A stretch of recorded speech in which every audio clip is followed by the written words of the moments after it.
I welcome all of you to this meeting, and I want to say how grateful I am for the immense love that all of you are giving me.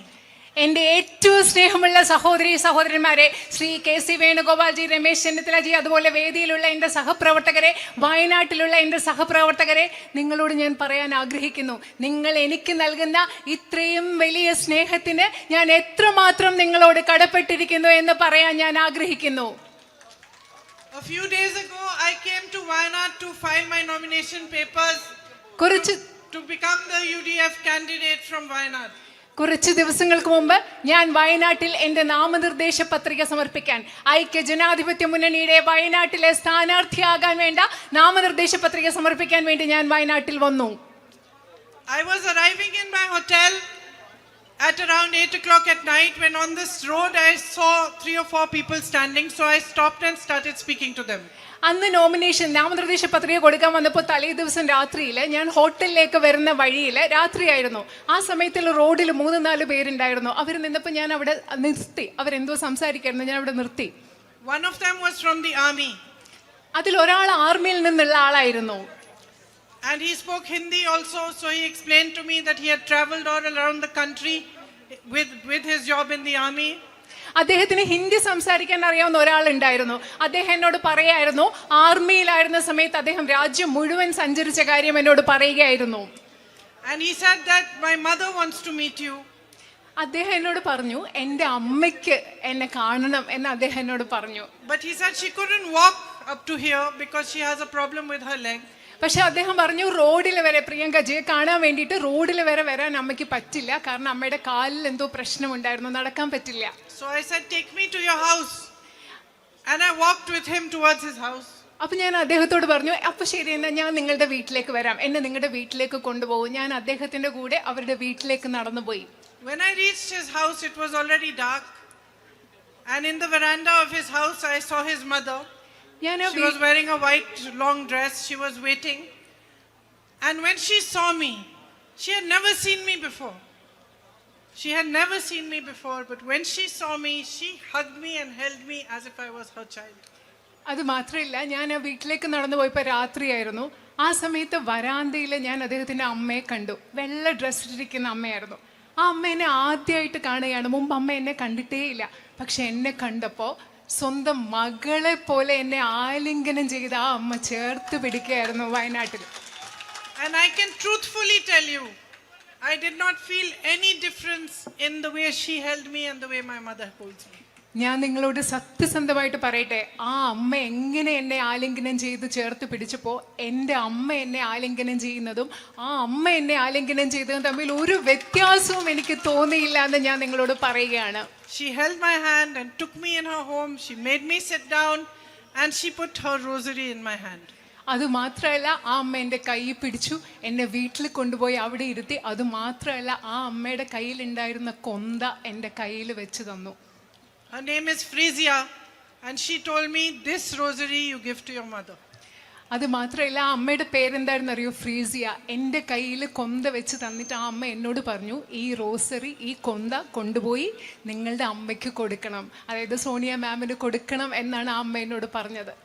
I felt like I have not even stepped into Wayanad and I already have a mother here.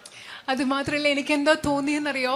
ഞാൻ വയനാട്ടിലോടൊന്ന് കാലെടുത്ത് വെച്ചതേ ഉള്ളൂ, അപ്പോഴേ എനിക്ക് ഇവിടെ ഒരു അമ്മയെ കിട്ടിയെന്നാണ് അന്നത്തെ ദിവസം എനിക്ക് തോന്നിയത്.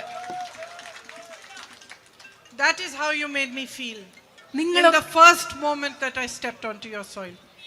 നിങ്ങളുടെ ഈ മണ്ണിൽ, വയനാടിൻ്റെ മണ്ണിൽ ആദ്യത്തെ പ്രാവശ്യം കാലെടുത്ത് വെച്ചപ്പോൾ വയനാട്ടുകാരായി നിങ്ങൾ എന്നെ അങ്ങനെയാണ് എനിക്ക് തോന്നിപ്പിച്ചത്. എനിക്കൊരു അമ്മയെ തന്നതുപോലെയാണ് നിങ്ങൾ എന്നെ തോന്നിപ്പിച്ചത്. When I was sitting next to Frisia and she handed me the rosary, it reminded me immediately of when I was 19 years old.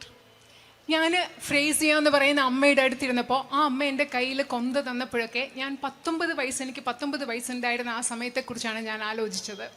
My father had just died and maybe 6 or 7 months later, Mother Teresa had come to my house to meet my mother. എൻ്റെ അച്ഛൻ മരിച്ച സമയമായിരുന്നു. ആ സമയം ഒരു 5-6 മാസം കഴിഞ്ഞ ശേഷം ഒരു പ്രാവശ്യം മദർ തെരേസ എൻ്റെ വീട്ടിൽ എൻ്റെ അമ്മയെ കാണാൻ വന്ന സമയമായിരുന്നു. I had fever, so I was lying down in my bed. I didn't go out of the room. ആ സമയത്ത് എനിക്ക് പനി പിടിച്ചിരിക്കുകയായിരുന്നു. അതുകൊണ്ട് ഞാൻ മദർ തെരേസ വന്നപ്പോൾ ഞാൻ കാണാൻ പോയില്ല. ഞാൻ എൻ്റെ റൂമിൽ തന്നെ ബെഡിൽ കിടക്കുകയായിരുന്നു. But she asked to see me, and she came into my room and she sat by my bedside and she put her hand on my head. പക്ഷെ മദർ തെരേസ എനിക്ക് പോയി കാണാൻ പറ്റിയില്ല. പക്ഷെ എന്നെ കാണണമെന്ന് പറഞ്ഞ് ആ റൂമിൽ വന്നു. ഞാൻ കിടക്കുകയായിരുന്നു. അമ്മ എൻ്റെ തലയിൽ ഇങ്ങനെ കൈവച്ചു. And just like Frezia, she took my hand and she put her rosary in my hand. ഇപ്പോൾ കഴിഞ്ഞ പ്രാവശ്യം വയനാട്ടിൽ വന്നപ്പോൾ ഫ്രേസിയ എന്ന അമ്മ എൻ്റെ കയ്യിൽ ആ കൊന്ത വെച്ച് തന്നതുപോലെ അന്ന് മദർ തെരേസ എൻ്റെ കൈ പിടിച്ച് മദർ തെരേസയുടെ കയ്യിലിരുന്ന കൊന്ത എൻ്റെ കയ്യിൽ വെച്ച് തന്നു. And I think she saw that I was suffering because my father had died and I was troubled. And she probably may have realized that maybe I had fever because I was suffering and I was sad.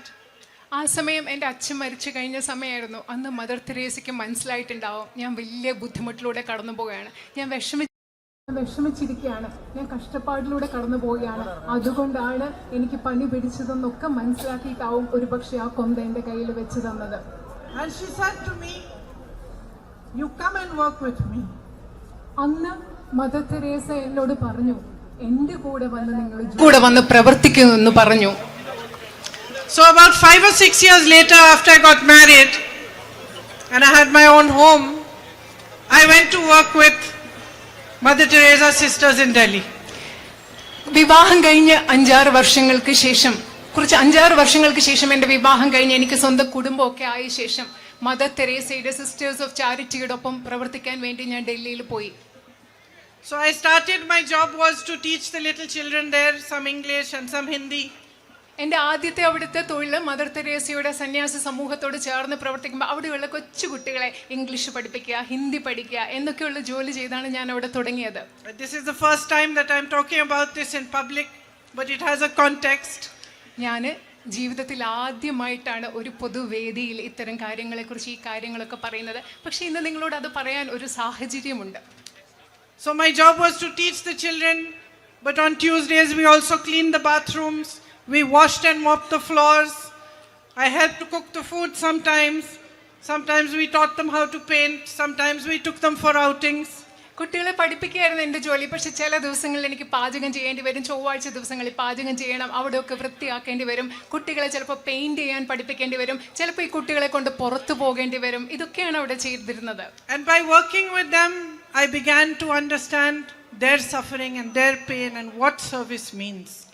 അവരോടൊപ്പം പ്രവർത്തിക്കുമ്പോൾ, mother തെരേസയുടെ സന്യാസ സമൂഹത്തോടൊപ്പം പ്രവർത്തിക്കുമ്പോൾ എനിക്ക് മനസ്സിലായി കഷ്ടപ്പാട് എന്താണ്, ദുഃഖം എന്താണ് എന്ന് മനസ്സിലായി. അതുപോലെ സേവനം എന്താണ് എന്ന് എനിക്ക് ആ സമയത്ത് മനസ്സിലായി. And how a community can support those who have less, those who are suffering, those who are in trouble.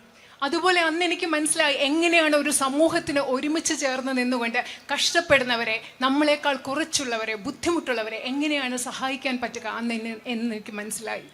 When I came here with my brother after the terrible landslide, കഴിഞ്ഞ പ്രാവശ്യം ചൂരൽ മലയിലെ ഏറ്റവും വലിയ അവിടുത്തെ ഉണ്ടായ ബുദ്ധിമുട്ടിന് ശേഷം, അവിടുത്തെ മണ്ണിടിച്ചിലിന് ശേഷം ഇവിടെ വന്നപ്പോൾ, എൻ്റെ സഹോദരൻ്റെ കൂടി വന്നപ്പോൾ അതെനിക്ക് മനസ്സിലായി. I immediately recognized the way the community came together to help people. ഇവിടെ വന്നപ്പോൾ എനിക്ക് പെട്ടെന്ന് മനസ്സിലായി എങ്ങനെയാണ് വയനാട്ടിലെ ഒരു സമൂഹം മുഴുവൻ ബുദ്ധിമുട്ട് അനുഭവിക്കുന്ന ജനങ്ങളെ സഹായിക്കാൻ വേണ്ടി ഒരുമിച്ച് വന്നതെന്ന്. I saw that each one of you, no matter what religion you were from, no matter what your profession was, each one of you did whatever you could to help the other. നിങ്ങൾ ഓരോരുത്തരും നിങ്ങളുടെ മതം എന്തായിക്കൊള്ളട്ടെ, നിങ്ങളുടെ തൊഴിൽ എന്തായിക്കൊള്ളട്ടെ, ആ സാഹചര്യത്തിൽ ബുദ്ധിമുട്ടുന്നവരെ കഷ്ടപ്പെടാൻ നിങ്ങൾ ആവുന്നത് നിങ്ങൾ ഓരോരുത്തരും ചെയ്തതാണ് എനിക്ക് കാണാൻ സാധിച്ചത്. Many times in situations like this where there are disasters, you also see human greed. You see people trying to be greedy or taking more away from those who are suffering. I never saw that over here. നിങ്ങൾക്കറിയാം, ഇതുപോലെയുള്ള പ്രകൃതിക്ഷോഭങ്ങൾ ഉണ്ടാകുമ്പോൾ പലയിടത്തും മനുഷ്യരുടെ അത്യാഗ്രഹം നമ്മൾ കാണാറുണ്ട്. മനുഷ്യർ പലതും മറ്റുള്ളവർക്ക് ആവശ്യമുള്ള കാര്യങ്ങൾ എടുത്തു പോകുന്നത് കാണാനുണ്ട്. പക്ഷേ ഞാനത് ഒരിക്കലും മനുഷ്യൻ അത്യാഗ്രഹത്തോടെ പെരുമാറുന്നത് ഞാൻ വയനാട്ടിൽ കണ്ടില്ല. Even the youngest of children who had lost their entire families had a lot of dignity. They talked to us, they spoke to us with dignity, with a certain inner pride, which made me proud of them. നിങ്ങൾക്കറിയാം, അത് മാത്രമല്ല ഏറ്റവും ചെറിയ കുട്ടികൾ പോലും, ജീവിതത്തിൽ എല്ലാവരെയും നഷ്ടപ്പെട്ട ചെറിയ കുട്ടികൾ പോലും ഞങ്ങളോട് സംസാരിച്ചത് അന്തസ്സോടുകൂടിയാണ്. അവരുടെ ഉള്ളിൽ ആത്മാഭിമാനത്തോടു കൂടിയാണ് ഞങ്ങളോട് അവർ സംസാരിച്ചത്. അത് കണ്ടപ്പോൾ എനിക്ക് അവരെക്കുറിച്ച് വളരെയധികം അഭിമാനം തോന്നി. You are a courageous people. It's in your history. You fought against the British. You rose up when people were afraid to rise. നിങ്ങൾ വയനാട്ടിലെ ജനങ്ങൾ എന്ന് പറയുന്നത് ധൈര്യമുള്ള ജനങ്ങളാണ്. അത് നിങ്ങളുടെ ചരിത്രത്തിലുണ്ട്. നിങ്ങൾ ബ്രിട്ടീഷുകാർക്കെതിരെ എല്ലാവരും പൊടപെടാൻ ഭയന്നപ്പോൾ നിങ്ങൾ ധൈര്യത്തോടെ പോരാടിയവരാണ് ഇവിടുത്തെ ജനങ്ങൾ. You have a beautiful, I would say, this whole, all your hills, your forests are so beautiful. I was flying over them today and I could see the river was looking like a silver string running through it. It was so beautiful. You have a beautiful land. നിങ്ങളുടെ വയനാട് എന്ന് പറയുന്നത് എന്ത് മനോഹരമായ ഒരു ഭൂമിയാണ്. നിങ്ങളുടെ മലകളും ഇവിടുത്തെ മരങ്ങളും ഒക്കെ. ഞാൻ ഇന്ന് വയനാട്ടിന് മുകളിലൂടെ പറഞ്ഞപ്പോൾ നദികൾ, ചെറിയ വെള്ളി രേഖകൾ പോലെ നദികൾ കാണുന്നു. വളരെ മനോഹരമായ ഒരു ഭൂമിയാണ് നിങ്ങൾക്ക് ഇവിടെ വയനാട്ടിലുള്ളത്.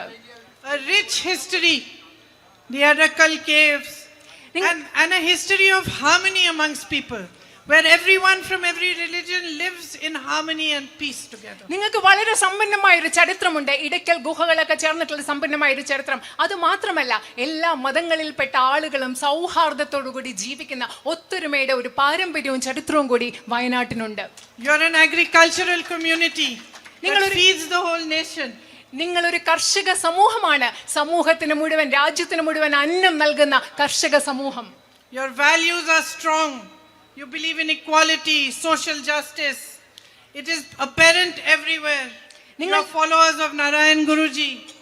നിങ്ങളുടെ മൂല്യങ്ങൾ വളരെ ശക്തമാണ്. നിങ്ങൾ തുല്യതയിൽ വിശ്വസിക്കുന്നു, സാമൂഹിക നീതിയിൽ വിശ്വസിക്കുന്നു. കേരളത്തിലെ ജനങ്ങൾ ശ്രീനാരായണ ഗുരുവിന്റെ പിൻഗാമികളാണ്. അദ്ദേഹത്തിന്റെ ആശയങ്ങൾ ഉൾക്കൊള്ളുന്നവരാണ്.